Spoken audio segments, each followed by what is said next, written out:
let's give you a formal introduction here, Peter. Okay, so for some background, first for some perspective here, Peter Wocken is a freelance graphic designer. Would you still consider yourself a freelance graphic designer? I would say that I can still officially work freelance, but I am currently not working freelance based on the Ah, fact that running a company is a lot more work than I thought it would take. is it okay? Okay, see that's interesting. So recently, Peter Woken and others, who we will talk about later, have started Maple Games, Yeah. and their first game is coming out on Kickstarter. When? October 2nd. October 2nd. It's a Michael Schott game called Dragon Boats of the Four Seas, and it's a really fun worker placement game where like you can place workers at the same spots and they stack up, and um, so in order to pay for stuff you have to pay for whatever level you're at. So if you're the fourth Oh, that's disc, cool. you'd have to pay four for something, but you can kind of do some active denial for people getting the resources that they need.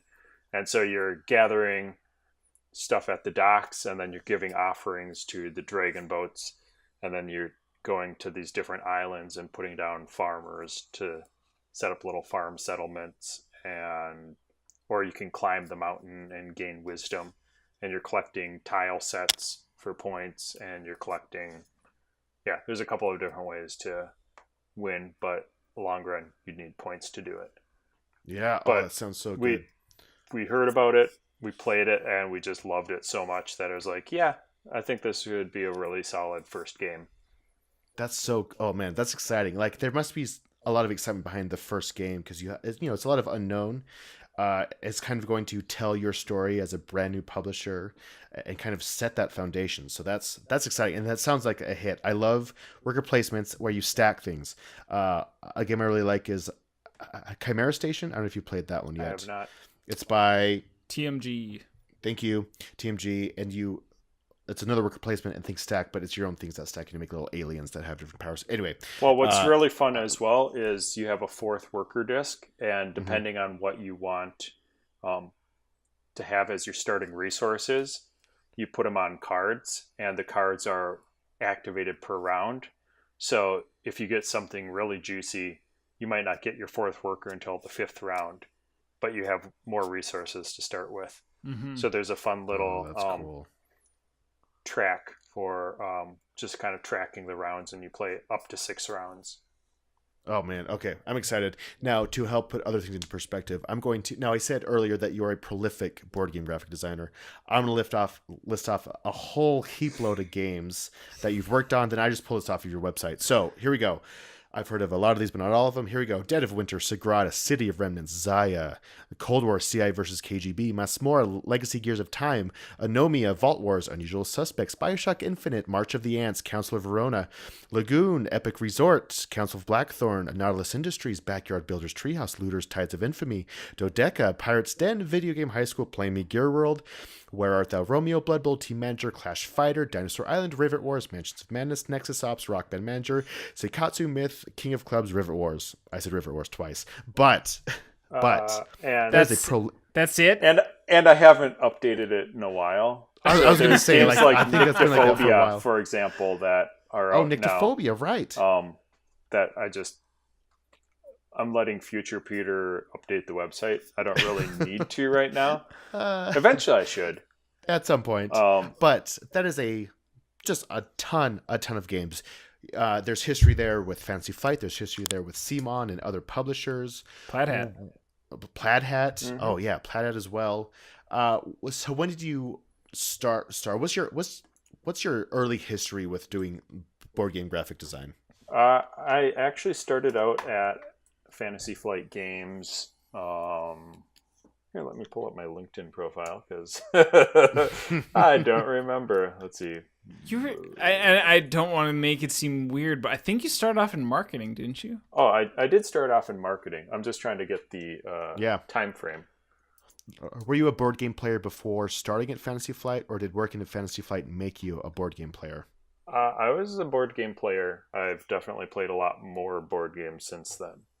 Has it made you like board games less working in the industry? I feel like I played board games less. because I've heard that. That's it's like true. you're actually working on them and you don't actually have time to play them as frequently. So it looks like I started at FFG in 2009 and worked in as a marketing graphic designer for a few years. That's, taking, like, making ads for BGG. I don't know if they still do it, but they had like iPads in board game stores for a while where it showed like I trailers remember for that. the games. Like, had to learn how to do After Effects to do some of that stuff. Every time a new game came out, we had to reskin a game page. Yeah. So Those and booklets. organized play kits, things like that. Okay. At FFG, what do you think would be your biggest project there, or what was the biggest game you feel like you had the biggest hand in? That's a good question. I would say I started off with Nexus Ops, which was pretty exciting because that was a game I enjoyed playing. Yeah, that's a great game. And let's see, what else did I work on at FFG? I really enjoyed Cold War. Oh yeah. So didn't really do a lot other than resize everything for a different sized box and things like that. Yeah, because that was a game they later rethemed for Star Wars, right? Yeah. Yeah, that's right. Also a great game. That's cool. Okay, so when did you make the jump then from working at FFG? When did you make the jump to freelance graphic design? Back in, let's see, I think 2011, my wife and I decided to move to France. She was able to get a sabbatical through her company, and that seemed like a really natural time to kick off more of the freelance style. And I decided to be very intentional about marketing myself as a board game graphic designer specifically, because if you just say graphic design, it's almost too generic. Yeah. Oh yeah. And I had met Colby Dow at Gen Con the previous, before I left, and he was wondering if I was available for stuff. And I was like, well, I mean, that'd be a conflict of interest right now, but, in a few months, I actually have time to do stuff. And so I did a couple of icons for Mice and Mystics, and then quickly got into a lot of the other games in the Plaid Hat lineup. Not Summoner Wars, but a lot of their other stuff for a few years. Oh, that's cool. Mm-hmm. Okay, so from there, you starting freelance with Plaid Hat. It sounds like Plaid Hat really helped you kick off your. Plaid Hat absolutely helped kick off my career, and kind of at the same time that I was starting to work and ramping up work with them, I got contacted by Ben Harkins from Floodgate Games and started working on Legacy Gears of Time, which was his first game. And I've essentially worked on everything for Floodgate Games up until, the very recent past. So Yeah. Oh, that's cool. all the way up to stuff like Sagrada. Ben Arkin's such a good dude. Oh, Ben's amazing. Yeah, congrats to him, and he just recently got married. That's really Mm-hmm. exciting. Yeah, they're having a Kickstarter too coming out. Bad Maps actually coming out tomorrow as we are recording this. So good luck to him and Floodgate for their success with blood maps, bad maps. Hopefully not Blood Maps. But yeah, Bad Maps is actually one where I worked on some of it and then handed that off as I was transitioning into more Maple Games type stuff. Okay, so let's talk about Maple Games. This is let's see, when did you guys officially announce it? Was it not Gen Con? It was well before Gen Con, right? It was May. Daryl and I officially, or May is when I started officially on the books, but probably March.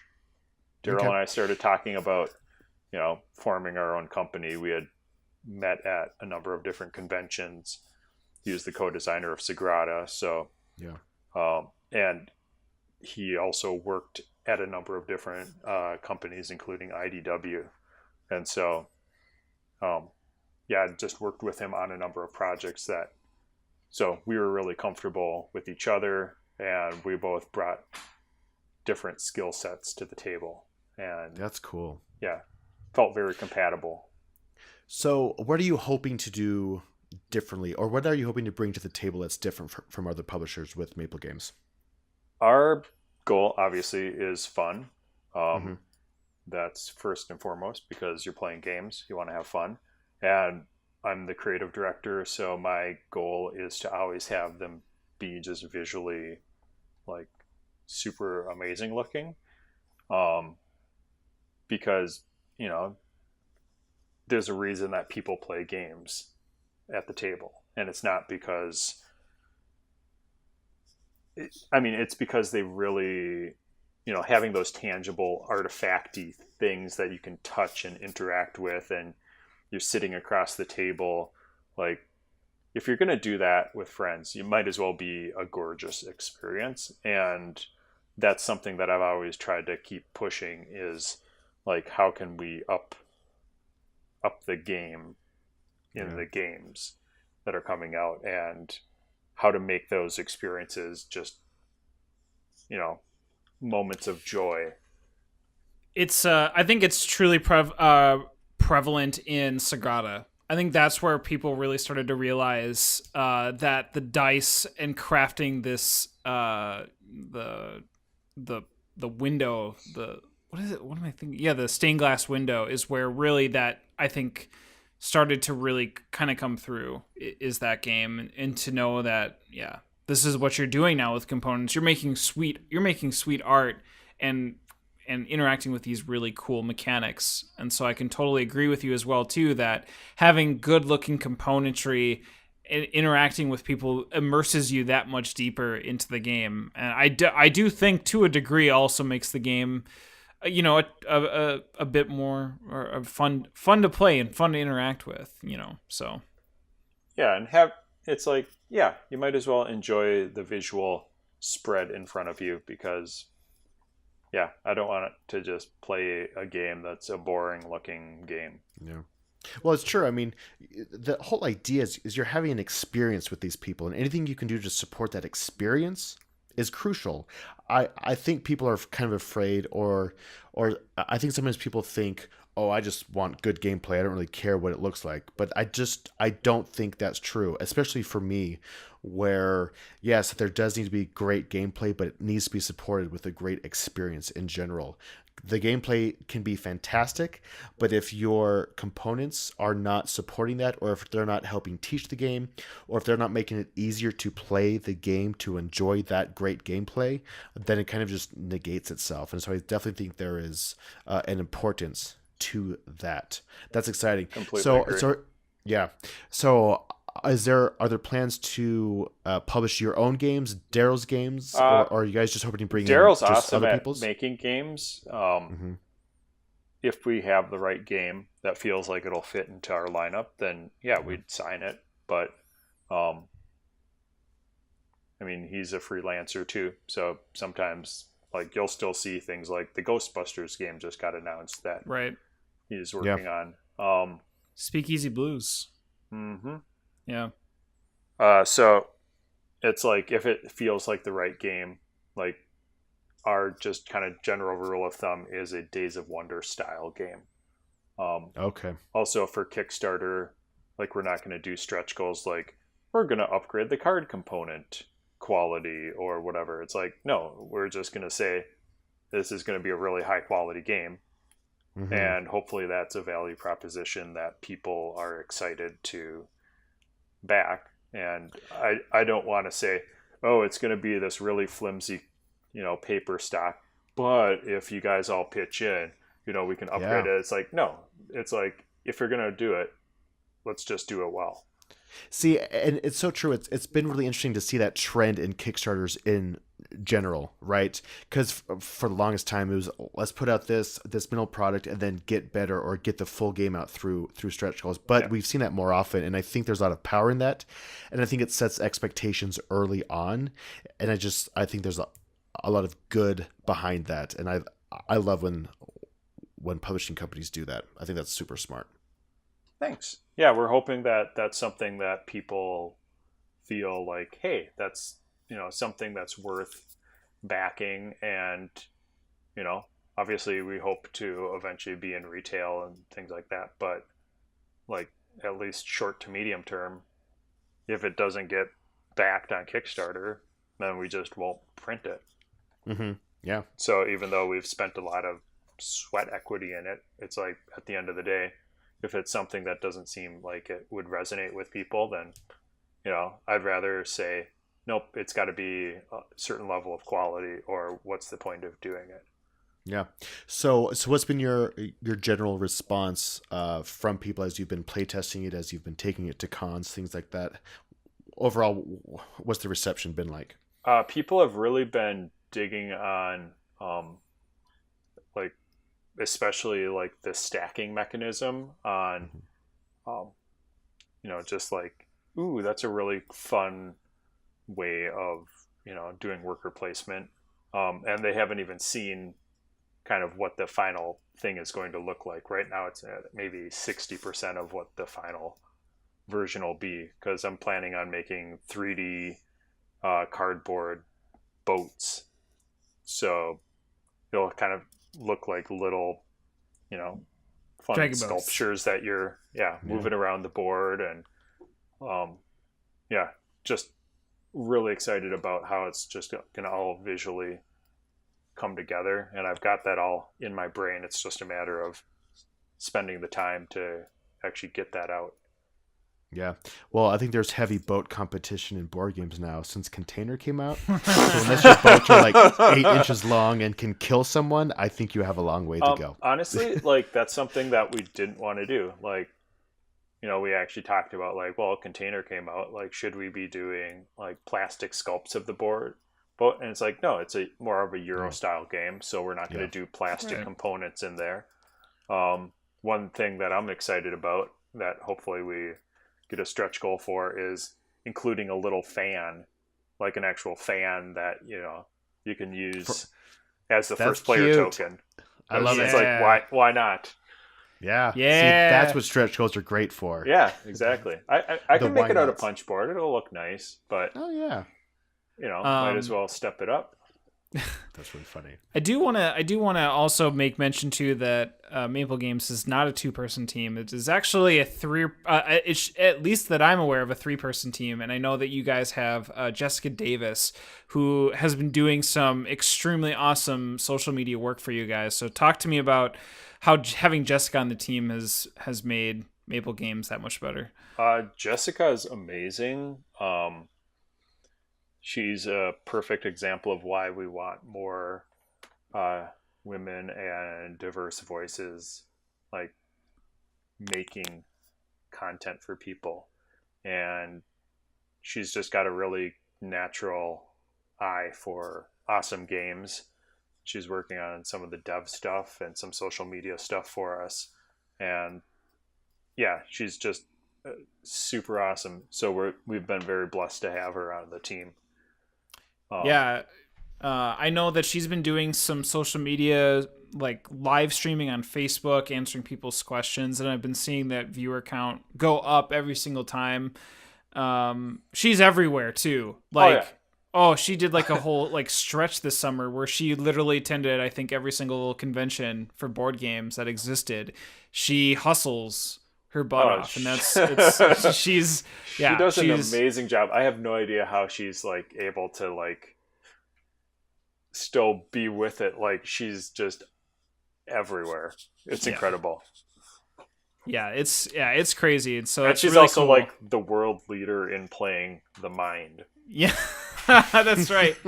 She has over 200 games of the Mind, like on a single copy. Yeah, over 200 games. I'm still waiting for my stupid pre-order.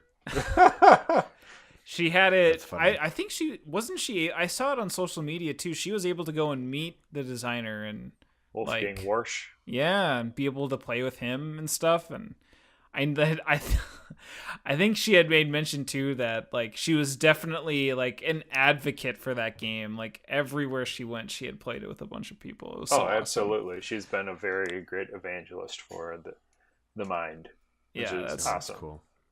that's Uh, so I do have a question about outside Maple games. Hmm. Just your pass on other games you've worked on. Which games kind of stand out in your mind that you've worked on, and maybe you've are super proud of, or that was super fun? Actually, let's be more specific. What's one of the most fun games you've been able to work from?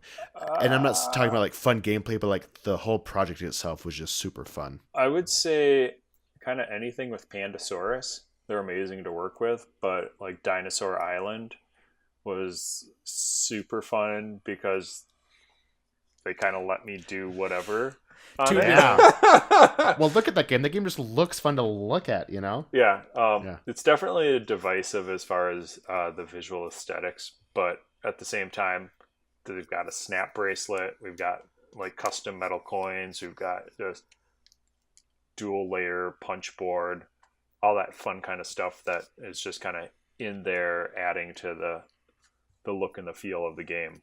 Oh, I'm so excited for that game. I jumped on the second Kickstarter. Apparently, there was split shipping I wasn't aware of, so now I have to wait till like November, which I know is just like 2 months away, but Well, that means you'll get it's fun. Duelosaur Island too, and that'll be fun.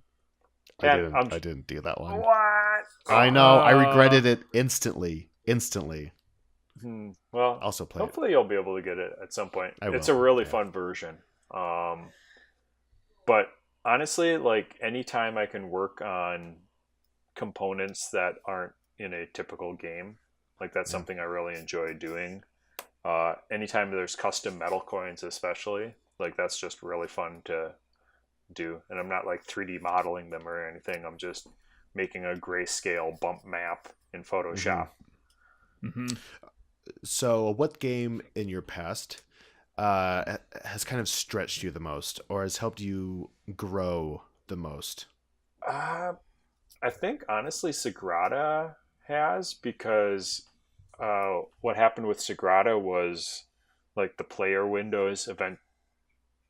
Initially, I had them like designed and they're like twice as tall, and I was like, nope, that's totally not going to work because otherwise it'd be like a 2 foot tall game.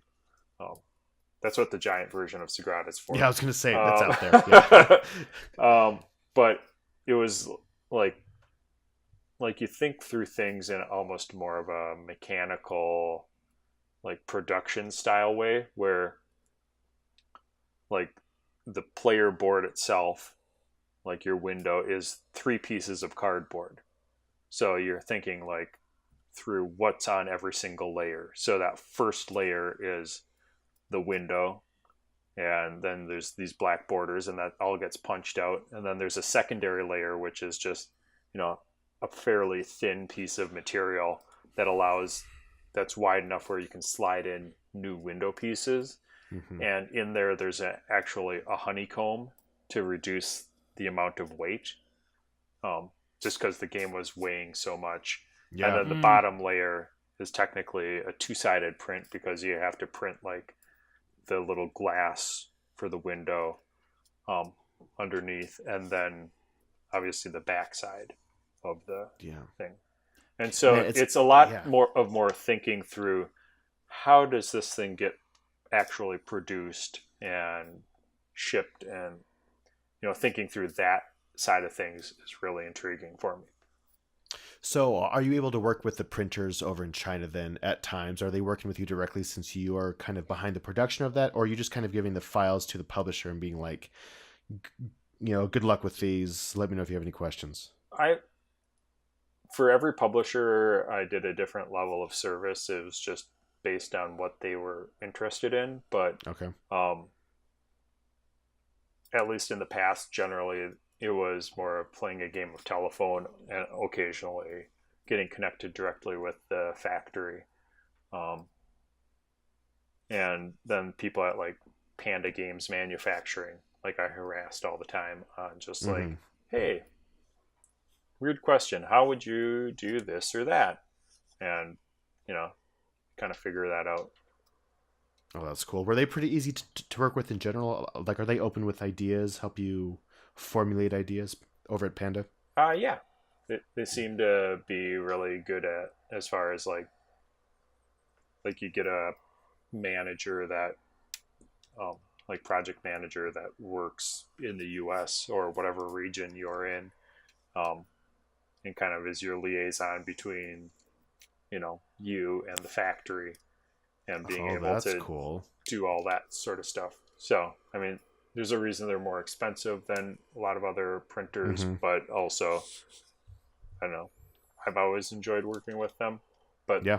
you know, depending on the publisher, I don't like.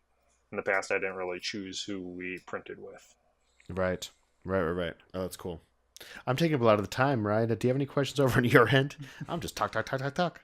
Actually, no, I want to be able to ask you, in that same line of format, as a freelancer, uh, you went to Plaid Hat, you worked on Mice and Mystics, and you were able to get into that line, and you're starting to broaden out too, because I know that you've done work with the Ascension people, with Simon, those types of things, Pandasaurus Mm-hmm. as well too, to a point where like I bet you kind of had your pick of the lot in terms of what you wanted to work on. So I was curious as far as like you've done a lot of Floodgate stuff because Ben is local, and I think there is a lot of his ideas that are super awesome. Same with Jay Meyer. What about the other ones, like with Simon and stuff? Like, are these opportunities that arise and you take them because there's like some backstory between you and the publisher, or is there like more motivation that draws you to want to work on those types of games, or what is that motivation that gets you to work on these projects, I guess, is maybe a better question to ask. Well, I wanted to make sure that as a freelancer, I always had a wide portfolio of companies that I was working on. I didn't want to just be working on Kickstarter type projects. I Mm-hmm. wanted to work with a variety of different publishers. And so every year, like my goal was to, work with a couple new publishers. Every time I went to a convention, like I wasn't going to conventions to just play games. You know, that was my time to either interact with publishers that I'm pretty much only like seeing face to face at conventions because they're not local, or a good way to get a foot in the door with other publishers. Right. And so it was a lot of just kind of hustling at conventions. um, it's a smallish industry, so eventually you just get to know people, Oh yeah. and like the more successful you are, the more people are like, hey, I like what you do, what are your rates, and things like that. Yeah. And so just over time I was able to like go from not being able to make a livable wage and just picking up projects here and there to eventually having to turn down a majority of the projects that um, popped up. And that allowed me to obviously filter for things that were of interest to me. Mm-hmm. Yeah. See, that's interesting that you say that it's a smallish industry right now, but I'm sure from your perspective, well, there definitely has been a lot of change, but from your perspective, uh, as a freelance graphic designer, what's been the biggest changes in the industry that you've seen? Uh, I think the consolidation of some of the bigger companies and even mid-sized publishers has been really interesting. Like, for example, half my clients were eventually owned by Asmodee. Um, but I don't know. Like, I I think there's still a lot of room to grow. Mm. There's just the trick is figuring out how to make this stuff that you make stand out in the crowd of like 8 to 10 new games every day. Yeah. It's Yeah. like how do you stand out? It's like you got to push the medium somewhere, and you got to you know make it look really good because people don't have much time to um, make a choice, because they're continuously being flooded by new games all the time. Yeah. That's true. That's interesting. Yeah, absolutely. I want to go back a little bit back to Maple, and I want to talk about something that I think, in terms of wanting to be able to differentiate yourself, from who's actually out there. You and Maple Games are actually doing something that I've not seen before, and that is you had been broadcasting your work on Dragon Boats on Twitch. Yep. So Sure. so like I know that I've participated in a few different streaming sessions, but normally a lot of this work that you are doing is hidden from the general audience. And you are not, I honestly think you are one of the first designers I think to openly come out of like a fairly like, you know, no one from FFG or from the Asmodee crew that I'm aware of I think goes out there and says, okay, this is my process. I'm literally going to talk through this and show you guys. So how has that whole process been for you? It's been really good. Interesting as well because like I don't know what to say, and sometimes it's just myself on the stream. So I'm just mumbling stream of consciousness and making sound effects as I'm doing brush strokes. And it's like, yep, I'm kind of saying stuff. Here's what I'm thinking now. So I'm hoping that becomes a little bit more fluid over time. But one of my goals with Maple Games, especially as the creative director, is I want to elevate the arts and elevate creatives. So in our artist contracts, like we say, hey, we feel comfortable if you want to stream your process as well. Like it might not be for everybody, but you know, hopefully some of our artists will also want to, you know, stream on Twitch or YouTube or some form like that to just show people a peek behind like their process and what they're creating. And a lot of other companies, you know, you've got your NDAs and you can't talk about something till it's on the website or whatever. But I figure if I'm the co-founder of the company, I can share stuff because there's zero downside to sharing stuff. And it's not like people are going to be screen capping my work and going, oh, I can make that first and faster. Yeah. And I just want to, you know, invite people into the conversation. I know like for Ryan, we've just talked about random, like, you know, card layout stuff in master pages. And if people are interesting to talk to for a while, then like if I'm working on something where it seems like I could throw in an Easter egg like their name or an image or something like that, I'll totally do it. So Ryan, for example, is, you know, I'm in some rocks. Yeah, he's in I'm in some rocks. He's at the beginning of a stream in the island of Cinnabar. Oh, that's right. Yeah, whoever popped in the stream, Peter would put their name into the game somewhere. I took a screen cap so I can remember when the game gets printed where I'm at. But yeah, like my name is like ingrained into like a start of a stream on a mountain. So yeah, it's like well, I'm making really rock funny. type things. I can write in names and then just kind of like, you know, blend it in. So it's not going to be super obvious like, oh, there's a name right there, because that just would be distracting. But for example, one of the guys that was watching, he was like, hey, my kid was wondering if you could make a unicorn. So there's a unicorn on the map right now. Oh, that's really is good. it historically accurate for the Han Dynasty? Nope. Yeah. But it's cool. So it's both crowdsourced and funding and ideas. yeah. So and it's like, you know, so maybe during the Kickstarter, I'm tempted to just, you know, be streaming and have people that are backing just like, hey, tune in to, what is it, like twitch.tv/Maple Board Games or something like that. No, that sounds right. But just tune in and then, you know, watch the game getting made. Yeah. And then there's a backlog of stuff. Although I think Twitch kind of like wipes stuff after 14 days. So some of that stuff will just kind of vanish over time. Mm-hmm. But yeah, Twitch has been interesting for me. I'm going to continue to do it and see what happens with it. But I mean, I'm not going to Twitch everything that I'm doing because Nobody Right. wants to see somebody typing emails. Or do they? Yeah, I don't know, Or man. maybe There's that's a some market interest. that I If just my name can end up in an haven't email, I'm really there. fully tapped into. So, what's been so outside of board games? What's inspiring to you, or what's inspiring your work outside of board games? I would say, honestly, it's just stuff around me.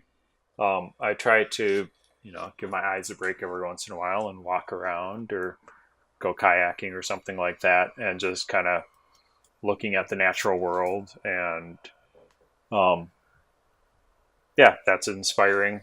Walk to a bookstore, look at stuff.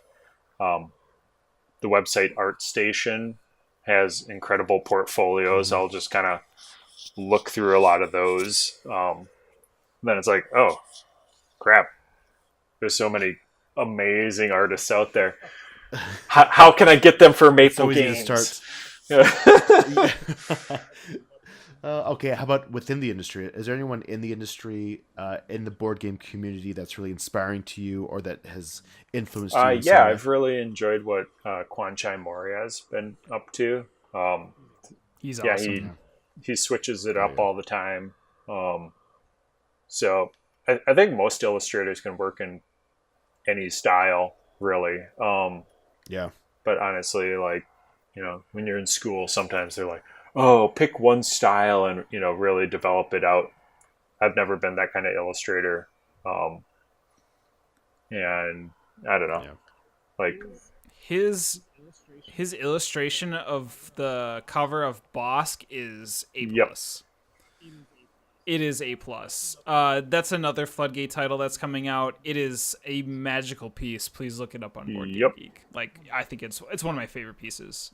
That's a national park look. Spell it for me. BOSK. BOSK. Oh, yeah. I've seen that. Yes, once you said national park. Yep. Yeah. Well, that's cool. So one of the questions, this may seem a little bit out there, but I think this might be an Ask. interesting question. I want to say, like, I'm going to throw out a bunch of eras, and I want to see whether or not you can kind of incorporate that into years, whether it's in your career timeline or not. But, like, the Dark Ages, the Golden Age, or Golden Ages, or the Renaissance Age, like, out of board games, like, where do you think those types of eras fit within the community? Like, what has been the Dark Ages of board games? Or what has been the Renaissance age of board games? Or have we always been in a Renaissance age? Or the golden era of board gaming? Like, I'm curious what you think. If that's even possible. I just thought it was like thinking about it because I've heard people say, oh, we're such in a Renaissance period. Or we're in the we're in the golden ages. age of board Like, games right now. Yeah, I right? think we're Like, just barely scratching the surface of what we can do in games. And my goal is to make sure we're exploring what we can do with the medium. Like, right now, a lot of the publishers will do just like, hey, this is a meeple and this, little Catan pieces and, things that you've seen in other games. And print media can do super incredible things that we're just not even activating yet. So I think we're just like, yes, we're in a golden age. Sure. I'm sure people are making gold off of their games. But at the end of the day, like, I think that, it'll kind of go up and down and continue to evolve and grow. And I think it'll just continue getting more interesting. So we're entering the age of enlightenment, maybe. The age of enlightenment. I like that. Okay, so I'm sorry, go ahead. well, I was just going to say, too, because, I mean, I think Fantasy Flight and their release of unique card games and now unique board games. Yeah. Like, what is that going to do? Like to a the market? procedurally I think that's generated games where you can't own everything. right, exactly. I mean, Collectible board games, CBGs. CB. Wait, what's collectible. C? Collectible. Collectible. Thank you. Collectible board I would games. say, yeah, we'll see how those go over with people. Like, I'm excited that they're trying out that I'll be curious to see what technology they're using to, do all that. I'm assuming it's black plate replacement stuff, but all the card backs and Keyforge are different, and that's CMYK. Yeah. So I guess they'd probably just using digital press stuff. So I'm curious to see like what their tech is behind that. And it could be like 504, a really great experiment on what's possible, and maybe some of the parts are excellent, maybe some of the parts are okay, or maybe it's all incredible. I don't know. I haven't played it. So it's tough to say. I was so excited for 504. I probably should still check it out though. But it's true. Like, people are pushing the envelope here, and I guess it just depends on what gets adopted. Like, I really hope these things that FFG is doing aren't too gimmicky, and it actually does have a lot of substance to it. That's what I'm hoping happens. So then it can be evolved after that. Yeah, absolutely. And, it looks like they've started to go outside of their traditional comfort zone of visuals, and that's exciting. Yeah, totally. That's something that I'm going to be pushing, is like getting artists that I'm excited about that aren't necessarily doing, like, board game artists involved in projects.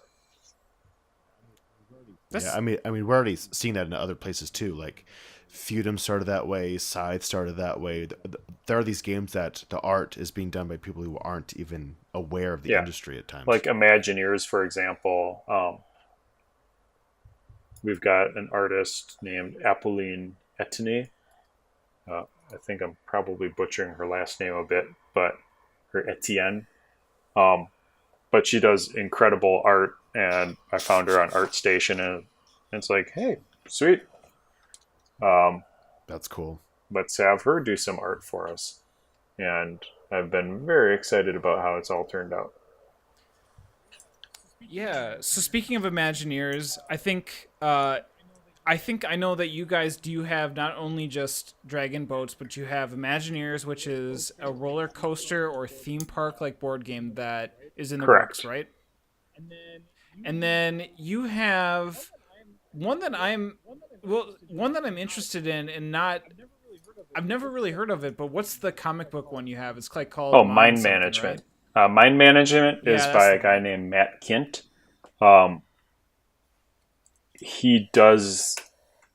It's kind of like taking Lost and just like, it's kind of like the CIA, but where they're doing like the, taking and training people for like ESP and other like things that you use your mind to like manipulate the world around you.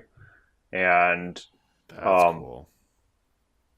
Yeah, we're gonna be doing something in his style, so kind of like a 1960s style, and then I'm gonna kind of do a Dharma Initiative style version of the game as well. And that way, like, it'll be the same game, but it'll be two different versions, kind of a fan edition and not a training wheels edition, but like, a different looking style. But he's like, as a comic book artist, has pushed the medium where if you look up Mind Management is MGMT, and like the actual comic book pages themselves, like, it looks like it's just using the blue like panel layout grid stuff, and then he's got stuff on the sides in like cyan and magenta, and just like really highly embedded art and suggestive stuff within the comic. And like visually, like, it took a while for me to get into, and then once I was into it, I was like really hooked. And it's an amazing story. I just want to let you know that as soon as you made mention of Lost, and when my wife listens to the podcast, she will be immediately sold. I guarantee it. I just know that it's been touted a lot, and I think it's something people should. Yeah, and it's by the Bamboozle brothers, so Senfu Lim and Jay Cormier. Yeah. So yeah, it's really exciting. And then we've Fantastic. got other stuff in our That's pipeline cool. as well that we'll announce at some point. On this Yeah. podcast. Scloozy. Yeah. Sweet Yeah, I've deets got right some now. scloozies Sweet for you. deets. Yeah. Oh no. That's good Yeah. stuff. I mean, we've got other stuff that, is going to come down eventually that I think has been announced. So, like, we're remaking Octopus Garden, which is a really fun game under the sea. Uh, That I haven't heard of. Okay, hold on. Is that like a phrase from something? There was a store growing up called I Octopus mean, it's in the Garden Beatles. in my neighborhood. Like, I think, That's why. but it's Okay, it's not a thank you. Beatles based game, and we're going to be It's not retheming okay. it, or not retheming it, but I think renaming it to Starfish Kingdoms. Uh, we'll let future us worry about that. But yeah, there's just That's lots cool. of stuff. We've got an Alan Moon game, or Alan Moon and Bobby West. Um, so we're working on that. Yeah, we just got a lot of stuff. Awesome. Exclusives. Yeah. Dude, that's actually a really sweet word. Exclusives. I'm gonna drop them I exclusives. think that's from. What's the one with Scott Ackerman? Oh, Yeah, Comedy Bang Comedy Bang. Bang Bang. I think that. Oh, I just got into that. Yeah. It's so good. So not an original Exclusive. term from me. Sorry. Oh That's dang! fine. All right, Not- well, that's fine. non-exclusive, All right, well, I still yeah. enjoy it. It's Not- been It's not so exclusive. exclusive. It's been fun hearing kind of just the what goes on in the background. There's so much effort put into board games, and I think people just take it for granted. They see this final production copy and they play it, and they easily just kind of rag on the slight imperfections without really understanding everything that goes into it. Especially from your standpoint, where you are able to put all this work in and get that final product, and just kind of have all this come to one solid work of production. It's exciting to kind of hear the story of what goes. Yeah. Well, and behind there's it. so much stuff that Yeah, I didn't even scratch the surface on, but like the development side Yeah. of things, like Daryl's doing that all the time, taking games that we've signed and breaking them down, making them better, making them play faster and more fun, and getting kind of the essence of the game. And so, Yeah. talk Oh, to that's some cool. developers that that's their specialty. Yeah, and that stuff just blows my mind. Like I'm thinking about games that I'm playing, and it's amazing what people can do and how they can be able to create. How they're able to create things like this. It's just Yeah. wow, that's awesome. That's so cool. Yeah. Well, do you have any other questions on your end, Ryan? No, I'm just no. I think it's a good place to wrap up. And I was just gonna say that as far as where you can find Maple Games, I know that they've not had official presences in terms of like the most recent Gen Con or Origins. I know in Origins you were camped out at that one like hotel Yeah. bar and stuff. But I'm assuming that we're gonna be seeing a lot more of you guys after this Kickstarter. Specifically, I know that you're going to Essen. Going to Spiel Essen. Yes. That's really exciting. Oh yeah. As far as And, like I don't conventions know- though, like it's kind of tough to like get booth space when you're like, here's our prototype version of the game. Just imagine what it could look Yeah. like. Yeah, we're definitely planning on rolling out stuff further as far as like when we'll like hit the ground running on like, yeah, here's the Maple Games booth. I'm not sure where we're at yet on that. One Yeah. thing that I am really excited about and kind of working on in the background is, I don't know if either of you have been to KublaCon before. It's in San No. Francisco. It's a really great convention from what I've heard, and I'm planning on doing like a pop-up art gallery.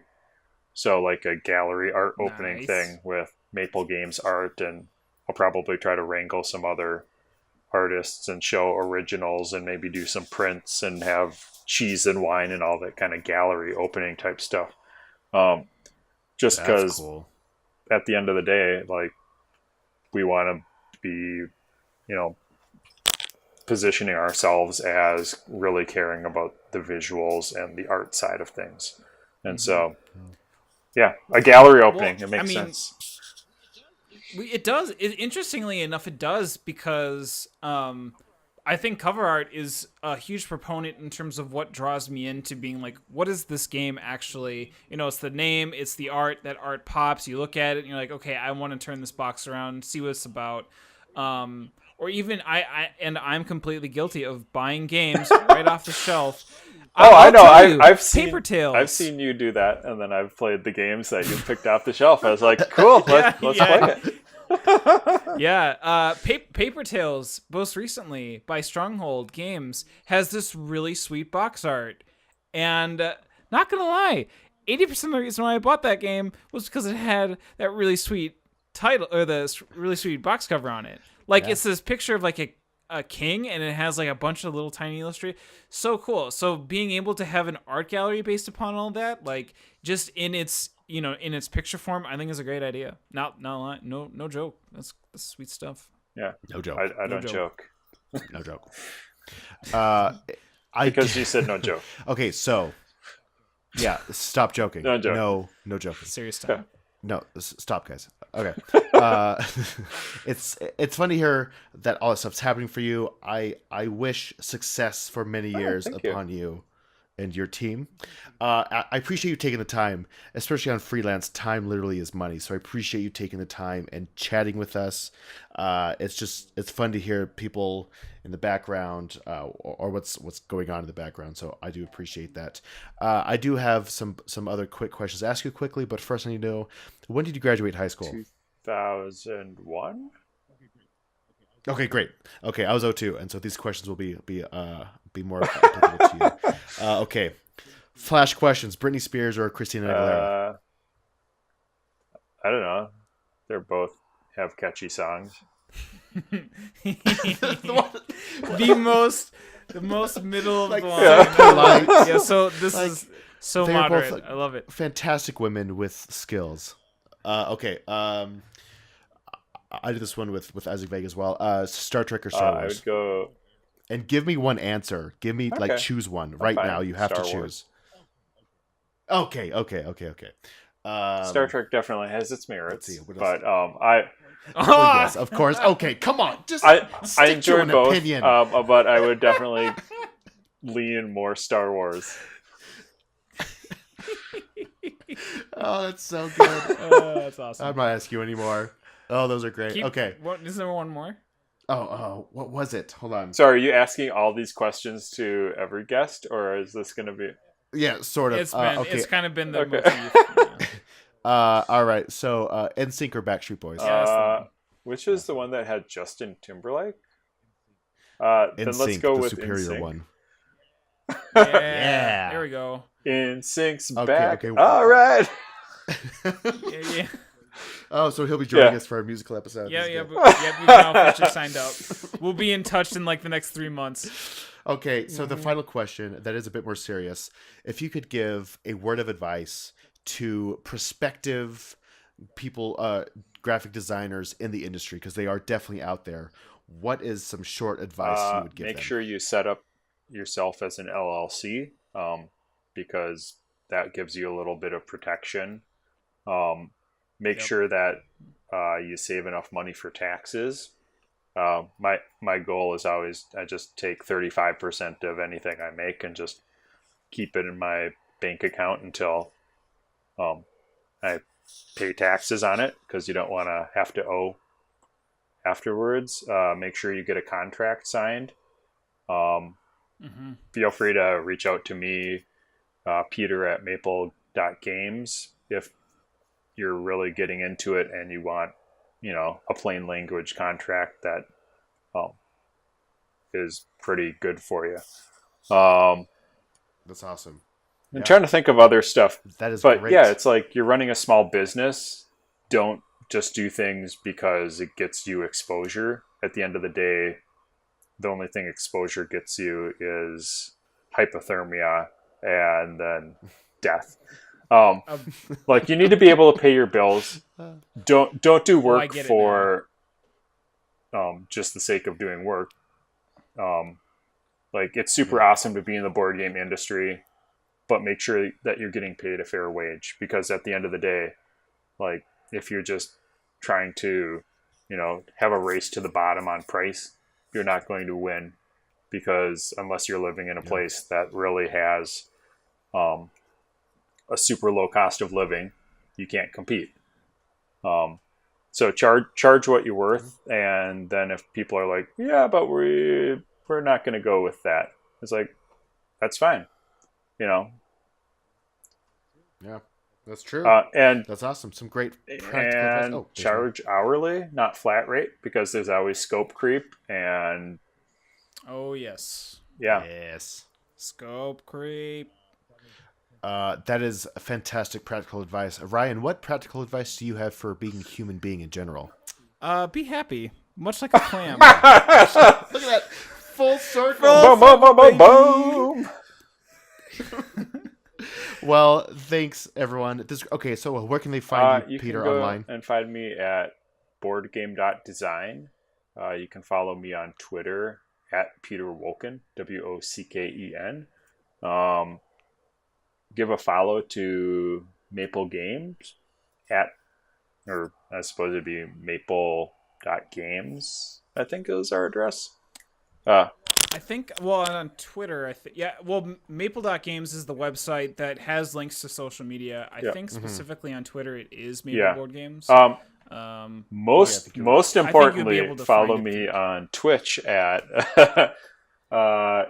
Bingo. twitch.tv/Maple Board Games, because it'd be fun to see you and interact with you, and then who knows, maybe you'll get your name written in some random component, or get a nugget of wisdom. I'm in it. I don't know.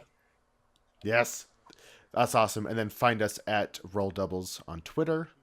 And we have a Facebook page, a Rolling Doubles podcast. You can just search for it, find it somehow that way.